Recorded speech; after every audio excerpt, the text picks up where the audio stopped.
ഒരു വീട്ടിന്റെ പുറത്തേക്ക് ഭർത്താവിന്റെ കൂടെ ഇറങ്ങാൻ ആഗ്രഹിക്കുന്ന ഒരു പെണ്ണിന്റെ മനസ്സാണത്.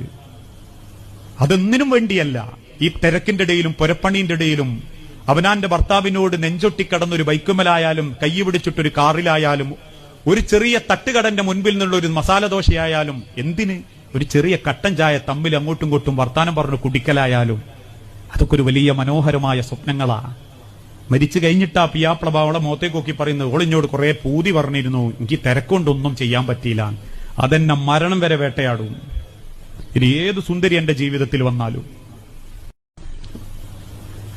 ഒരു വീട്ടിന്റെ പുറത്തേക്ക് ഭർത്താവിന്റെ കൂടെ ഇറങ്ങാൻ ആഗ്രഹിക്കുന്ന ഒരു പെണ്ണിന്റെ മനസ്സാണത്. അതൊന്നിനും വേണ്ടിയല്ല.